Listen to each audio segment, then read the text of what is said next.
Hi, everyone. Thank you for joining our webinar on mastering the business and management publication journey from submitting to publishing your research. To get us started today, I'd like to introduce you to our team. First, Ina Blanc is a senior publishing editor for social science journals with 8 years of experience working in journals publishing. She is based in the Sage London office and manages a list of journals in business and management, such as Human Relations, Organization Studies, and International Small Business Journal. Next, Cassandra Garcia is a publishing editor for social science journals. Publishing editors work with a set list of journals along with their editors, authors, and reviewers to facilitate the publication of impactful and timely research. She manages journals in several disciplines, including business and management, public administration, and more. Dr. Marilyn Y. Bird is associate professor in the Department of Human Relations at the University of Oklahoma, U.S. Dr. Bird teaches in the Human Resources Studies Master's Program and is Program Director for the Masters of Human Relations Inclusive Leadership Program. Next, Giorgio Locatelli is a professor at the Politecnico di Milano, where he created and led the major complex projects business at the School of Management. Giorgio is the 2023 IPMA Global Research Award winner and co-editor-in-chief of the Project Management Journal. And to wrap it up, my name is Sean Scarsbrick. I work on the author marketing team at Sage, and my primary role is to provide support to authors and reviewers as they move through the publishing process. To get us situated today, I'd like to share the journals that our two guest panelists work at. If you are interested in becoming a reviewer or perhaps have publications or manuscripts that may be ready for submission, do consider these journals if they are the right fit. As always, check the aims of scope for these journals to ensure that they are accurate and a good submission. Throughout the webinar today, please send us any questions you've got through the Q&A box on your screen. We will end the call with answering as many questions as we can, but of course recognize that we probably won't be able to address every one, and we'll follow up in a blog post with anything that is unanswered today. To get us situated, I wanted to first share this chart, which is a timeline of the author journey, moving from the very early stages of securing funding and conducting research all the way through peer review and publication. We're going to cover this process today, in particular focusing on how this will be impacted by the business and management publishing journey. With that, I'm happy to pass it off to Cassandra. Hello, everyone. I'm Cassandra, and I'm going to start with how you can prepare for submission. So, you've conducted your research and you're ready to write a paper. Before you start, consider these questions. What is the purpose or goal of your paper? Consider the key takeaways and the significance of your message. Are you confident in your findings and research? What are the limitations? You also want to think about your target audience. Who's going to be interested and why should they care? Where should it be published? What outlets are commonly read by your target audience? These could be journals that you submit to. You also want to consider how your research builds on existing knowledge and literature, along with what makes your research novel and innovative.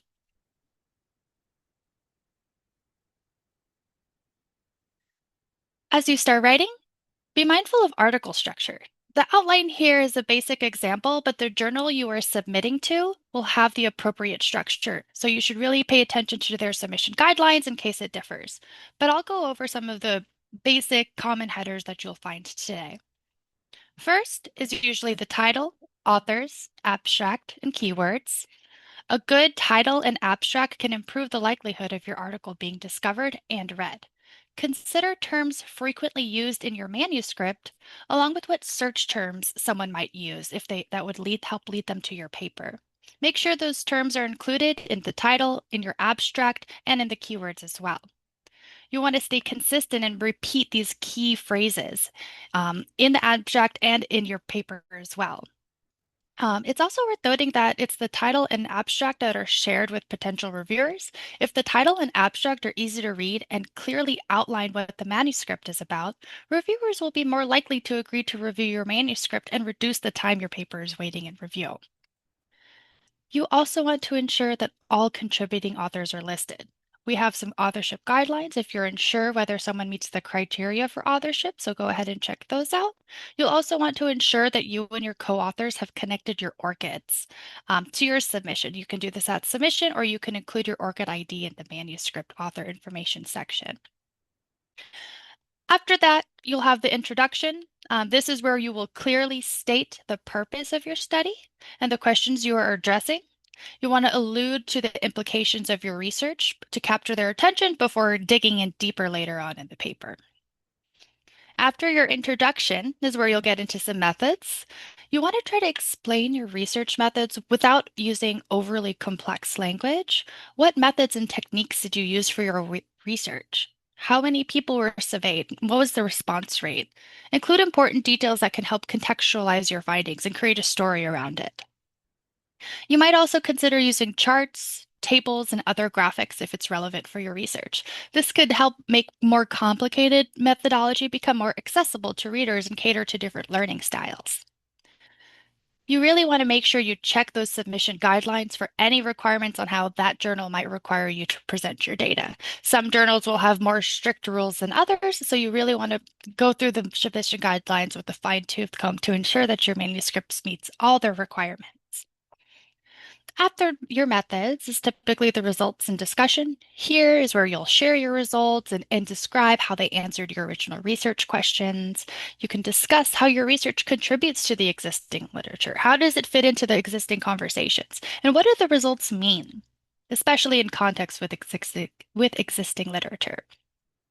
You can also discuss any complications that arose or limitations with your research that you encountered. Next would be the conclusion. This is usually a separate section under its own header, and this is where you would explain the impact and implications of your research. You can include any concluding thoughts, key takeaways, recommendations for future studies. What do you want the readers to walk away from when they finish reading your paper? This is what you can include in your conclusion. You'll also want to clearly state any calls to action or implications for practitioners, policymakers, educators. If your research is really, would be helpful for teachers, you can call that out. If it would be helpful for policymakers, you could clearly state, how your research would impact policy. And this could really make the ending of your paper really pop. The final part of your paper will be where you have your end statements. So this would be a statement such as acknowledgments, conflicts of interest, funding, patient consent if human participants were involved, research ethics, such as your IRB in case that was required for your study, along with things like a data availability statement if you wish, if you have posted your data on a public repository. Each journal has submission guidelines that will state what end statements they require for the paper, so really pay attention to that and make sure that you've included all of their required end statements prior to submission. When in doubt, feel free to reach out to the journal's editorial team. They really know, they're looking at the papers every day. They'll know they can help you make sure that your paper is the best that it can be before submission so that it doesn't get rejected for something like not conforming to the guidelines or format. Let's also talk about language and writing. I wanted to share some key recommendations for preparing your manuscript for submission, and it's particularly in language and writing.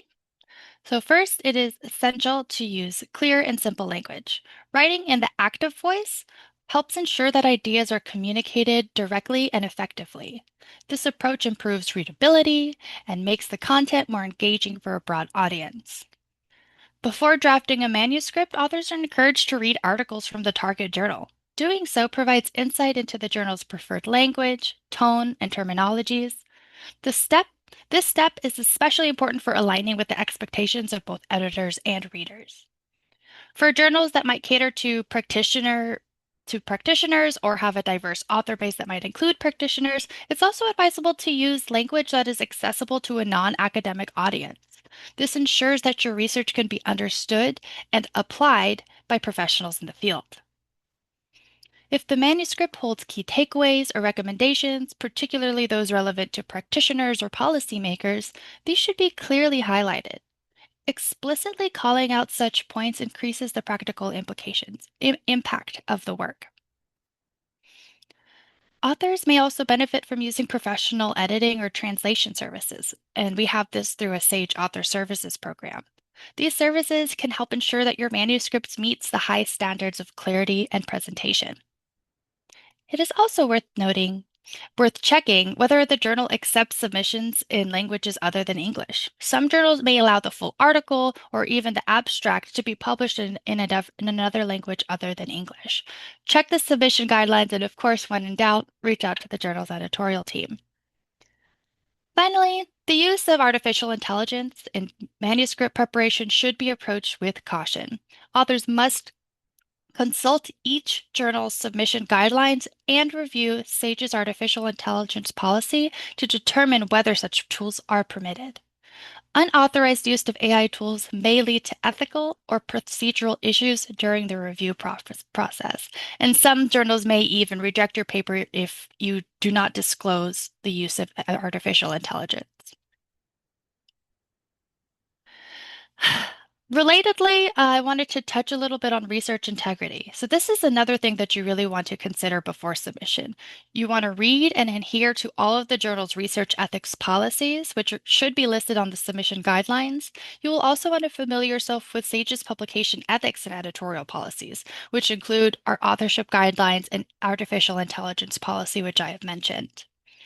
Some journals will require or recommend end statements in your manuscript, as I mentioned earlier, or they'll ask you for this information at submission instead.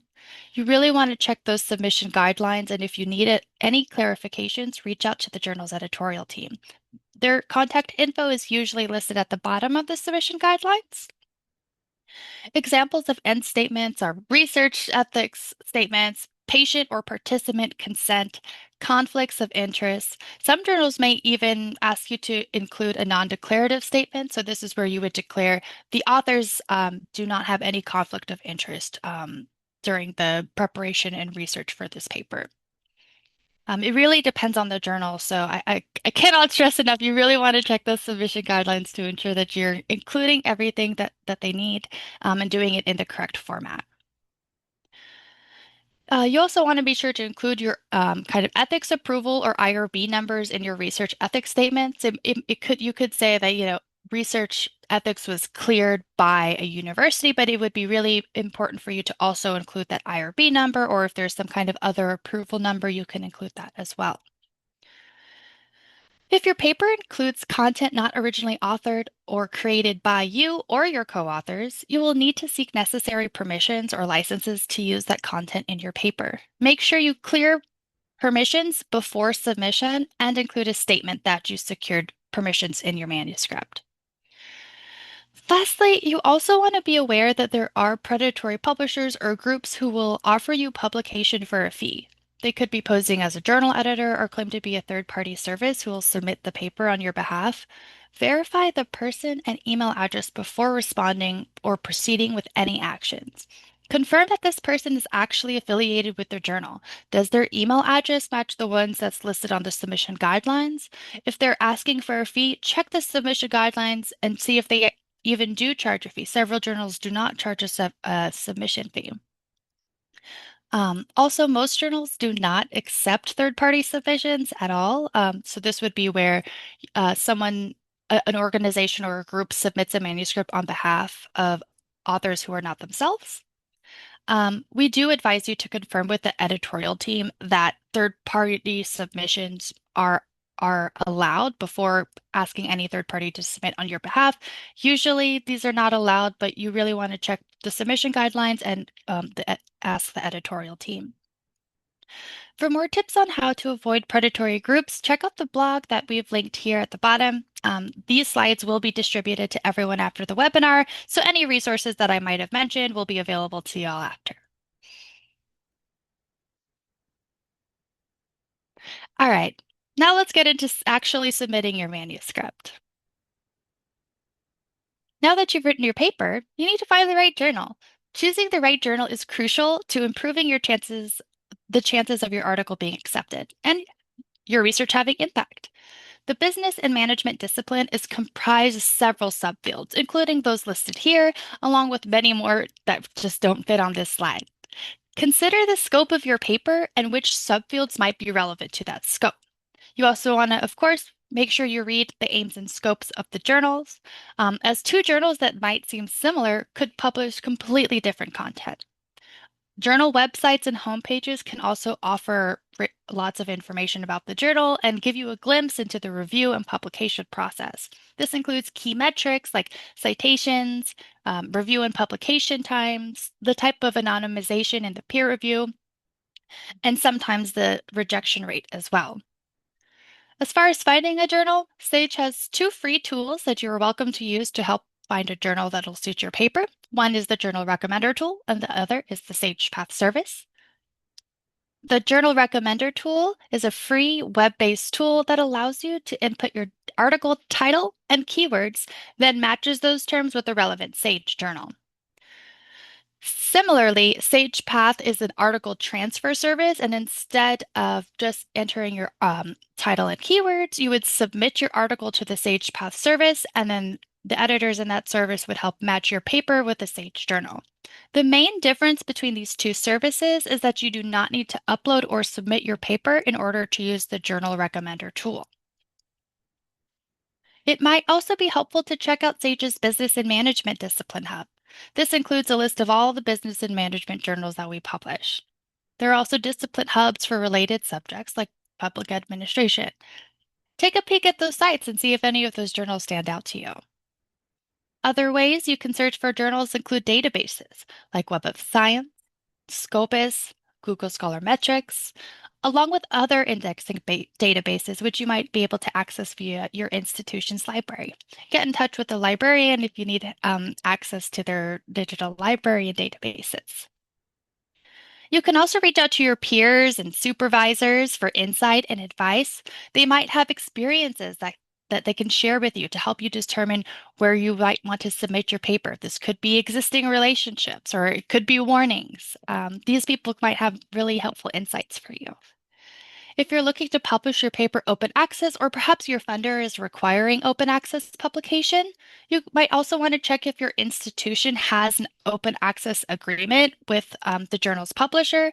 At Sage, we have several open access agreements, which allows authors to publish their papers open access for a waived or discounted fee.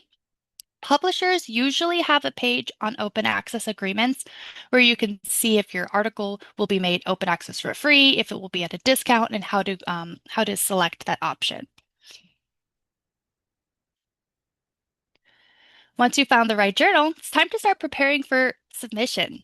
A good first stop, and apologies for sounding like a broken record here, the submission guidelines. You really want to read these carefully and pay attention to specific requirements like word limits, article structure, headings, reference styles, abstract limits, keyword requirements. Sometimes journals will have a minimum or maximum amount of keywords. You also want to note if how figures should be presented and which end statements that they require. Editors really appreciate the effort that you put in here. If you do not follow the guidelines, there's a chance that your paper might be unsubmitted and sent back for adjustments before even going through peer review. You'll also want to read your paper for readability, language quality, and formatting. Utilize English language services if needed. Some journals might require a cover letter, which should be stated on the submission guidelines as well. Be sure to include this in your manuscript files upon submission. You'll also want to check that you've obtained permission for any copyrighted material and make sure that this is acknowledged in your manuscript. You might also consider enhancing your submission with supplemental data, visual abstracts, figures, or posting your data for public sharing. Many journals can accommodate hosting any kind of supplemental complement, so think about what would add value to your paper, what would help readers understand your research, and then consider what kind of features might lend itself to that.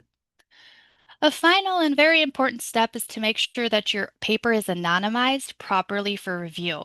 Many journals utilize a double anonymized peer review policy, so you would need to remove any identifiable information.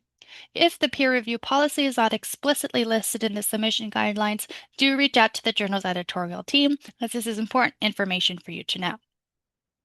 If you ever have questions about submission requirements, the submission process, the journal's editorial office will be the first place that you go to, and we also have some SAGE support as well. And as I mentioned before, you can find journal editorial office contact information at the very bottom of the submission guidelines in most cases. All right, wrapping up. So you've done your prep work. Your paper looks great. You've met all of the requirements. Now it's time, you found the perfect journal, and now it's time to submit. Please note, you could also only submit to one journal at a time, so really be sure about the journal that you want to submit to prior for submitting your paper.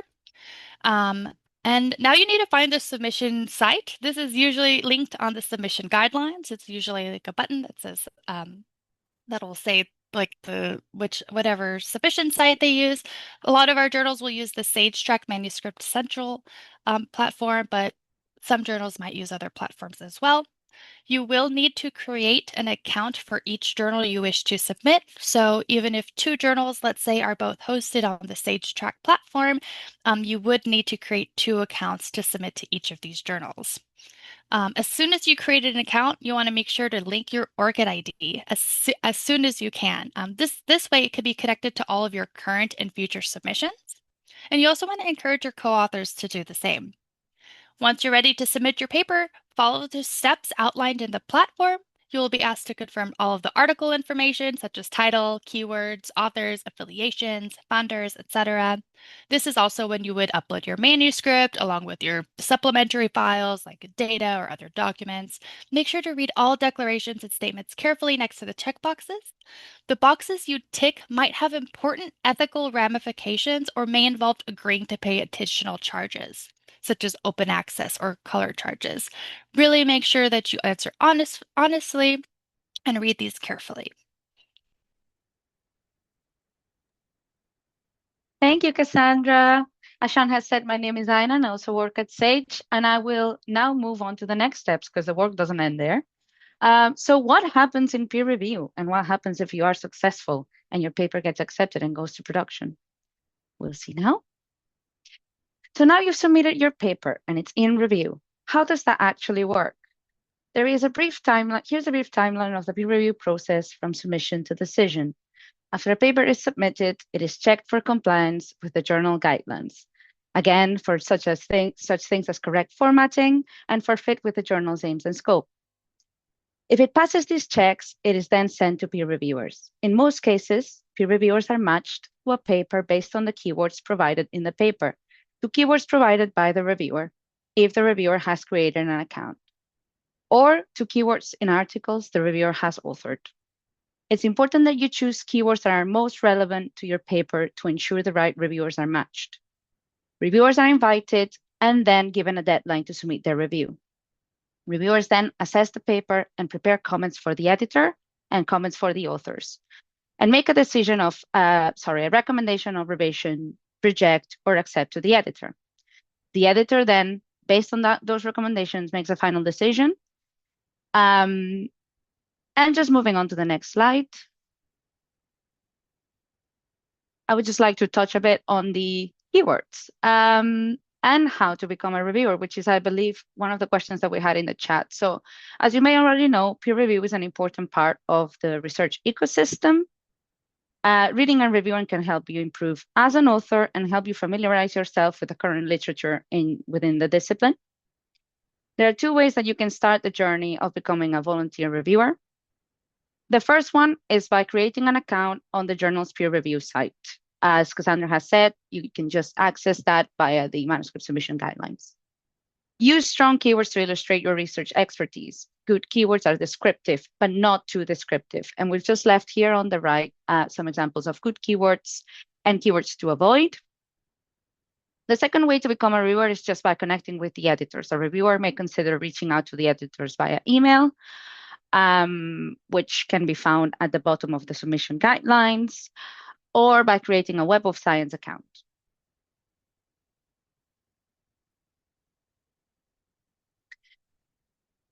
So now, it is possible that your paper gets rejected before review. We call that reject. Here are some common reasons why, and they just cover more or less what we've talked about when we were discussing how to submit and how to prepare your manuscript, but just going through them again. One possibility is that the paper is out of scope and not appropriate for the journal.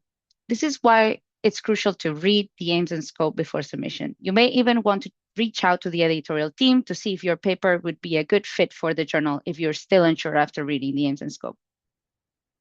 The paper does not meet the submission requirements. Again, it is really important to read the submission guidelines carefully to ensure that you've met all requirements. Make sure you've included all required sections, references, and end statements. If your paper is going through double anonymized peer review, it is very important that you ensure any identifiable information has been removed. The paper has incorrect formatting tables, figures, or the document itself. This could be a reason for dash reject or a reason for unsubmit. So the journal may ask you to resubmit your paper in order to meet the formatting requirements. You can really easily save time by making sure the tables and figures meet the requirements before submission, and editors really appreciate that. The paper was submitted as the wrong manuscript type. That also can happen. Several journals ask authors to choose the manuscript type at submission stage. You need to be sure you select the correct one. If you're unsure, again, read the submission guidelines or reach out to the editorial team. Another reason is whether the paper has language, grammar, or syntax errors that interfere with the reader's ability to understand and digest your research. So in this case, you should utilize editing services such as the Sage Author Services before submission, or work with your co-authors to refine your language, or even other colleagues that can help you out. You might also reach out to the editorial team or your institution to see if they have any writing mentorship opportunities at hand. Another reason is whether the paper is not relevant to the journal's target audience. So some journals ask for research to be relevant to a global audience. So if your paper is too locally focused, it might get test rejected because of that. One of the consistent pieces of feedback that we hear from business and management editors is that articles need to have context beyond the limits of the original research.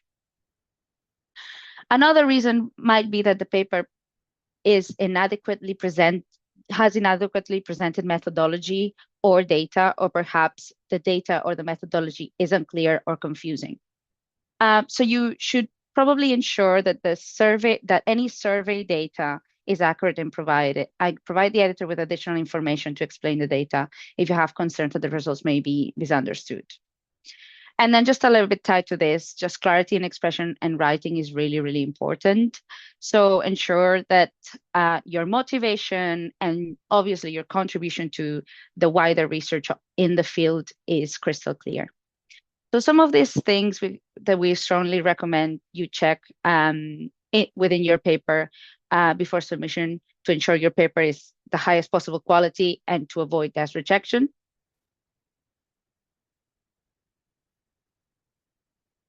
But there's also another possibility in which you can get rejection after the kind of screening and after peer review. So not all papers will be accepted, but rejection from one journal does not really necessarily mean the end of your paper's journey. So in those cases, it is really important you understand why your paper has been rejected from the journal.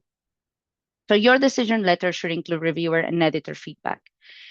Read those comments for a better understanding.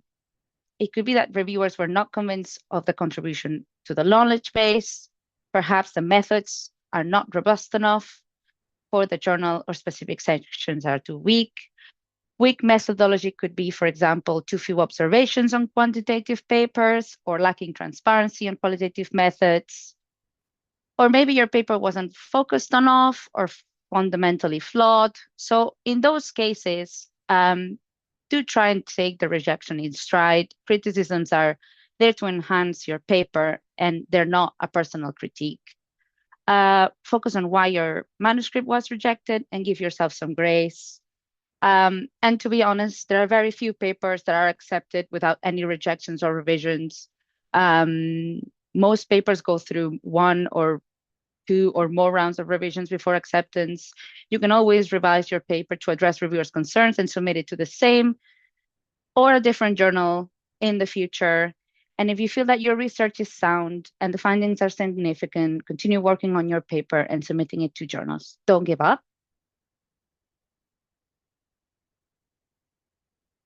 So if you receive a decision for revise and resubmit, how should you handle a revision decision? So in that case, again, read the reviewer comments and the editor's letter very carefully. Follow the timeframes requested. This should be included in your decision letter. Once you're ready to resubmit, clearly demonstrate what you have changed point by point. This is very important. You have to address each referee point in a separate document, which is what we call the author's response to the decision letter. If you can't meet all criticisms, explain why in a positive and polite manner. And keep in mind that the process can take, as I said, 2, 3, or more iterations.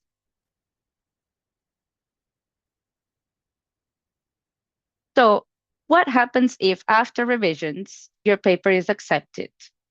Next is the production stage. Here's a quick graph that shows how that works. So each journal has a production editor who will coordinate with you along with the editor to publish your paper. You will receive your typeset article proofs along with a requested deadline to submit your changes by. You need to then carefully review your proofs, including author information and statements, ORCID, and data presentation. After proofs are reviewed, the production team will work on the changes and eventually publish the article and assign it to an issue. Typically, our articles will be available ahead of issue publication, and we call this online first publication. Papers published online first are still fully citable, readable, and included in most databases and indices. And finally, publication is not the end of your paper's journey. You can help increase the impact of the research by promoting your article further. And here we just explain a little bit more of what you can do to boost the visibility of your paper. You can set up yourself for success by increasing the discoverability of your paper by considering search engine optimization in your title, abstract, and keywords. Just going back to that again, very important to use keywords in those parts of your paper. If you did not already connect your ORCID before submission, you can still add your publication to your ORCID profile manually after signing up for an account. And you may also want to include a link to your article or ORCID in your email signature or on your website or university profile as a very good way, easy way to promote your work. You can share and discuss your research with your peers, students, supervisors, anyone in your community who might be interested in your work. You can do this online via social media or in person at conferences or campuses. And you can reach out to your department for newsletter opportunities or recommend your paper for course material. And finally, you can also present your research in alternative formats to make it more accessible or digestible, or just easier to share online. So consider infographics, visual abstracts, podcasts, vodcasts, any multimedia content that is easily digestible. You can create these yourselves very easily or enlist a paid service to produce them, such as Sage Author Services. If you have access to Microsoft products via your university or institution, there are a ton of features in Word and PowerPoint and Teams to help you create exciting visuals or vodcasts. And the business and management field includes both academics and practitioners. So while journals are a great way to reach academics, you might turn to other publication outlets to reach practitioners, such as blogs, newsletters, society listservs. One example of this is the Sage Perspectives blog, which focuses on distilling research papers for a general audience. So it might be a good platform for you to share a summary of your research that you can distribute to practitioner audiences and other communities. So there are a lot of ways you can promote your work. So check out our resources, link at the bottom of this slide that we will share after the presentation. And this kind of concludes the presentation on the publication journey. We hope this was a good overview for you of the steps that you might expect when submitting your research to a journal. And now it's time to let our editors speak. First, I will pass on to Giorgio Locatelli, co-editor of Project Management Journal. Thank you so much. Thank you very much, Aina. Welcome, everybody. This is my view as editor-in-chief of the Project Management Journal. So the Project Management Journal is a journal dedicated to projects and temporary organization. We have a modern view on project. So if you have a topic like scheduling, that's something that we don't publish anymore in Project Management Journal for at least 20 years. So the first place to start would be to read the manifesto that we published, called the Manifesto for Project Management Research, which we wrote as collective editors of the most important project management journal, where we explained what we want to see in the next 15 to 20 years. Also, as editors of PMJ, we wrote a number of editorials over the last few years regarding which are the topics that are acceptable in PMJ, what is not acceptable anymore, how you do a literature review for PMJ, and so far and so forth. So what we want to see is relevant for project studies. So when you come with a paper to project management and PMJ, the paper need to be relevant for a wider community of scholars. So let's make an example. If your paper is about a success factor on building a bridge in the north of Italy, that paper is going to be desk rejected, because that paper might not be very important for the rest of the world. And we wrote many papers on success factor already. So why building bridges in the north of Italy is any different? So that will be desk rejected. So we're looking to modern topics. We wrote paper about modern slavery. We wrote paper about legitimacy. We wrote paper about artificial intelligence, of course. Paper need to be theoretically relevant. So, for instance, we consider a theoretical lens something incredibly important. So, if you submit a paper which is atheoretical, is just descriptive of a phenomenon, is going to be desk rejected. Okay, and we said this in made editorial. We want to see novelty, which is not, and I go back to the point of building bridge in the north of Italy. Yes, there are no paper about building bridges in the north of Italy and the success factor of them, but it's not novel, the idea of success factor in construction. There is a huge literature on it, and it's very hard to add to that body of literature, okay? So consider this novelty not in the in the narrow perspective of your paper, but in a big one. Paper should be empirical relevant. Empirical relevant for whom? Well, for people managing project, for people planning project, for organization involved in procuring projects. So in a broader sense. And then you have to engage with the discussion in project studies. So think about project studies as a big room. In this big room, there are a number of tables. The table of sustainability, the table of artificial intelligence, the table of stakeholder, and so far and so forth. So if you want to be that your paper is meaningful, think about this big room. Ask which are the table. Let's say that the table is the table of sustainability. Fair enough. So how are you contributing to that discussion? To contribute to that discussion, you must know very, very well what is in the table. So what we published as project management journals, and there are 4 of them, around sustainability in projects. So you must be familiar with that conversation. You might know the different view on that conversation, and then you add your bit to that conversation. So it cannot be an afterthought. The sooner, and that's the suggestion that I give to my PhD student, the sooner you find the big room and the sooner you find the table, better is going to be your paper because it's fit for that conversation. Last but not least, don't try to reinvent a research method. Okay, there are excellent books of research method, okay, that you can buy, and there is nothing secret about them. They are here. And if you choose a specific research method, for instance, a case study, which is very popular in project management, read the book about case study, that, by the way, is published by Sage. Happy coincidence. So don't try to invent a new research method. We don't ask for that. If you have it one, that's great. Let's have a chat about. But know very, very well the research method that you intend to use and look for a paper that used that research method published in PMJ. So you understand how the research method is fit for a paper in PMJ. That's my view. Thank you, Giorgio.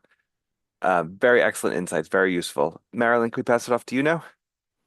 Yes, of course. Thank you, Giorgio, for your explanations on your journal. First of all, advances in developing human resources is situated in the human resources field. So we are human resource development, which sometimes gets a little bit confused with human resource management, even though we have very close alignments and we do have mutual interests. And I'll say a little bit more about that when I talk about Des Rejects. We are unique in that we have a 3-part abstract. So the 3-part abstract is formatted in terms of the problem, the solution, and the stakeholders. So the problem is, what is the human resource development problem that you are trying to solve? So really we are scholar, we are an academic journal, but we also cater to practitioners. So what are the workplace problems that practitioners are experiencing?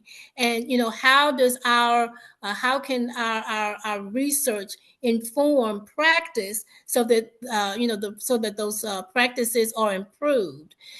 One thing I will say too, right here before I forget it, is that we we're not purely just empirical, except just empirical types of articles. We also look for conceptual research. So conceptual research then would be maybe, what is a new idea that I have that will maybe advance and I'm just going to use an example maybe of a critical topic, maybe gender inequality or something to that effect. What is a conceptual idea that, or maybe a conceptual framework that is trying to be introduced into the literature? So the problem, the solution, and the stakeholders who will benefit by reading this article, this research, this conceptual development idea. Generally, these are going to be leaders, managers, human resource development trainers, people that can help actually make a difference and maybe put this new idea into reality. Something that I wanted to kind of tag along with what Cassandra said, and also what Anna said, pointing out that it is beneficial to actually have read other articles in the journal. That way you'll know how to enter the conversation.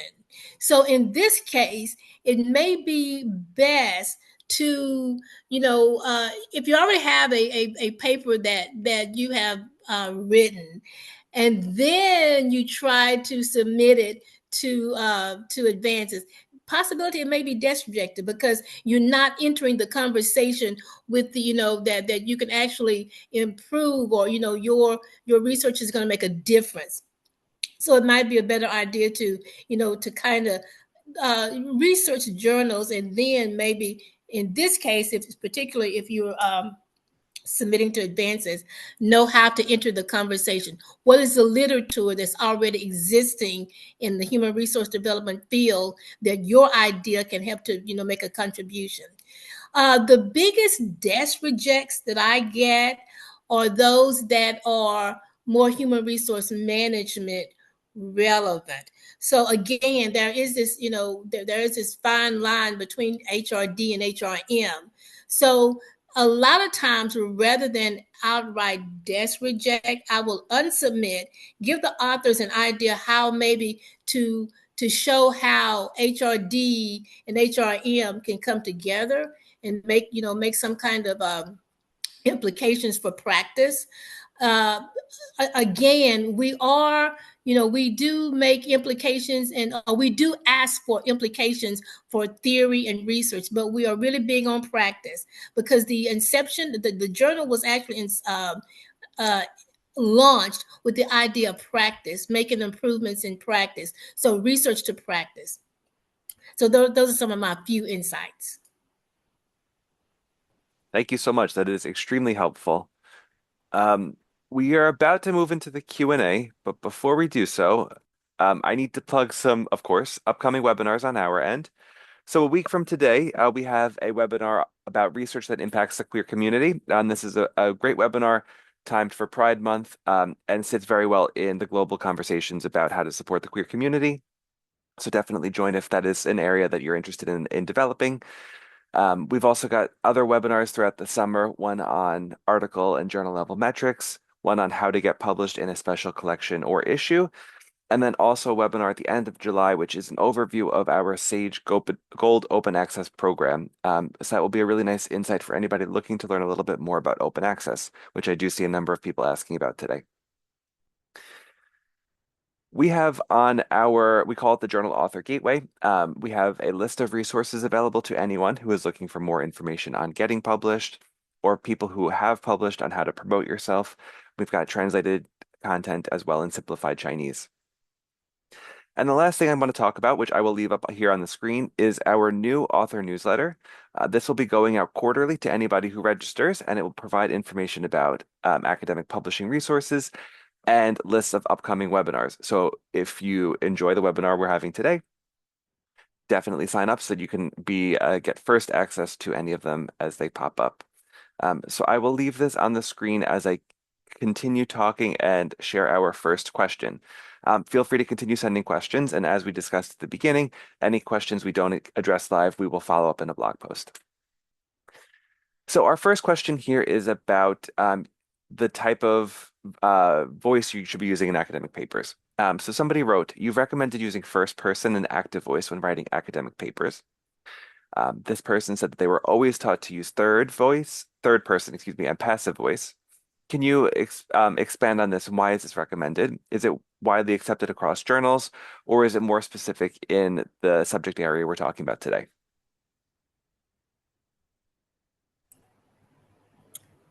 Okay, I can reply for PMJ.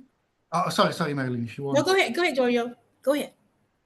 As PMJ, we prefer active voice simply because it's more straightforward and is shorter.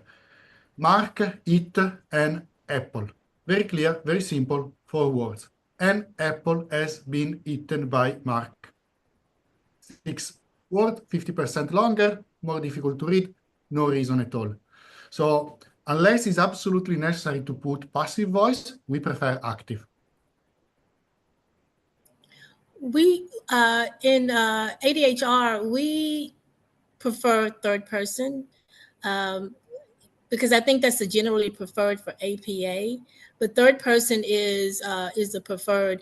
Now, unless it's now, I'm gonna give an example. Maybe you're using some kind of narrative methodology that you're speaking more from your experience. Then, of course, first person would be the preferred. But the primary voice is third person, would be for this journal. Great, thank you both. Got another question here about conducting research. So somebody asked, when conducting research, is it acceptable to focus on one specific company, or is it recommended to use broader respondents, such as those from an entire industry or even a more general context? I'll take a stab at that.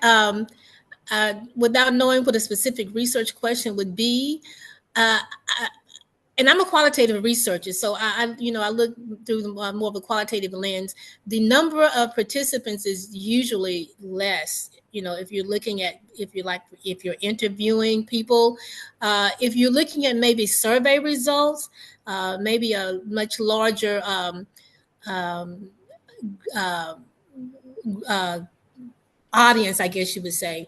That just depends upon what the audience and the industry that you're looking at. So I think though that question would be more relevant to a specific research, what works best for you in your study, and having a good idea of research methods and how to apply research methods. In PMJ, we are absolutely okay with a single company, even a single case study. The point is why you choose that case study, why someone working and living in the other side of the globe will be interested in that case study. Just to make an example, most of large and complex projects are delivered over budget and late. I have one case study about a project, very complex, that was delivered on time and on budget. That is incredibly interesting, how they did it, what they did correct that usually we do wrong. That is a great example of single case study that can be of great interest for everybody. So it's why the case study is interesting for everybody, because we are an international journal. Very interesting. Thank you for sharing. And Marilyn, Giorgio, I have another question here. I'm hoping you could feed on from your editorial perspective. I think this is a somewhat common issue. One reviewer will reject a paper and another has accepted it with minor revisions. How do you, as the editor, what decision do you make? The comments from the two reviewers may be conflicting, they may be different. What do you do? I actually experienced that not so long ago. It was a total reject with a very comprehensive reason to reject, and the other said minor revisions. Okay, so using my and I'm just going to say, in my subject matter expert of the information of the field, I was able to kind of look at the two, because that's opposite. Those are polar responses. One thing I will plug right quick is sometimes reviewers will not give a good substantive review. Minor edits, to me is very questionable. Whereas somebody says reject. So again, I use my editorial, my lens, and my subject matter expertise. In that instance, I said extensive revisions. I said, and I was just upfront with the authors and saying, I've got two different perspectives, but I would like to see you do this and submit back. So yes, just using my own insights. Yeah, very similar here. If I'm a subject expert and I feel confident enough on the topic, I provide my own insight and my own review. If I'm not, I look for a third reviewer. I usually start with 3-4 reviewers. So I look for a third reviewer and see what this third reviewer, how this person see the paper. And that's why sometimes it takes so long. So if 2 reviewers tell me exactly the same things, that's good enough. If not, I have to look for a third reviewer. This third reviewer, I have 1 month to do the review, usually. And that add 1 month to the review process. This is how it works. Sure. I save your hand up. Sorry, yeah. And I just wanted to jump in to just stress the point of reviewing and that why it's so important to review for journals as well. Because it not only gives you a very good understanding of the literature of the journal, it also helps other authors get their articles peer reviewed faster. So yeah, it's a very good way. It's a very good way to get into the community. One thing, and that reminded me too, that when I look for reviewers, particularly in some of the research now is getting to be so creative, I look for just not any reviewer. I try to match reviewers who have some type of insight in that particular area, because some, if you just send out for review and just accept anybody, you got to find people who are more, have a more insight or in-depth knowledge of that topic. Yeah. in PMJ, to become a reviewer of PMJ, you must first publish in PMJ or published in journal like International Journal of Project Management, which is another very good reputation project management journal, or a journal like Technovation, so something related to innovation management. Sometimes that's okay because we have a lot of paper and a lot of overlap with innovation. But sometimes we receive an email from someone that never published a paper before, published a paper in some low quality journal that wants to be a reviewer, and the answer is no. Is no, because would not be fair to the author that submit. So I only want a reviewer that can provide a meaningful review to the authors. And if someone never publish a good paper, I don't think that person could be a reviewer. Thank you for that. Those are all great points. I see we've got a few minutes left, so I want to keep pushing through. We've got another question, and I see a number of people have written this, that they don't work for an institution, they're independent researchers. Do you have any tips for independent researchers on how to get support, how to publish, how to get funding, anything along those lines?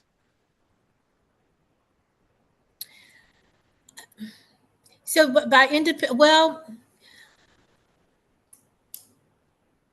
I'm not quite, I will say this, I would suggest that a person affiliate themselves with a professional organization that supports their field. So if the question is how do a person get published and they don't have an affiliation with a university, maybe, is that what the question is? Is that what I'm understanding? Yeah, I really haven't run across that much. Giorgio, have you run across that? Yeah, for me, it's not a problem of affiliation at all. It's the problem of competence. So let's say that you have a research skill, you did a PhD, something like that. You have a research skill, so you know how to do research and you know how to write research, which are two different levels. And I can come back to this later. So you know how to write, how to do research, how to write research. And then you can be a sole trader, a consultant. And that's absolutely fine. Submit a paper. But if you are a person that works in industry, never had any training in research, it's incredibly unlikely that your paper will be published in a scientific journal because you don't have the skill of research, of doing research and writing research. In that case, there are other outlets that has been mentioned before. In project management, we have outlets where professional people that are not researchers can publish paper, which are practical papers. And this is absolutely fine. And is simply a different kind of writing for a different audience. Perfect. I've got one last question that I want to ask and just get a quick thoughts on. And it's something that every academic will experience, which is rejection. Just curious for Marilyn, Giorgio, Cassandra, Ina, any tips for somebody? They're rejected. How do they bounce back? What should they do? Just be persistent. And I think I don't know if it was Anna or Cassandra that talked about if you're rejected, what's the next step? Just be persistent. Don't take that one decision as being the end all for your paper. Just keep moving it. Just keep moving. And maybe that rejection for that first journal was maybe not a good fit. You'll find a good fit. Just be persistent. Start from the point that everybody gets rejection, right? So I published about 100 paper in international journal, but I got experience probably 400 rejection, okay? So that's me. When I get a rejection, I ask why it's been rejected, okay? That's the key point. Otherwise, it's a wasted rejection. Why I've been rejected? Because maybe I choose the wrong journal. Okay, so the paper was fine. So there are three layers in my mind. The research that has been done, how it's been written, where it's been submitted.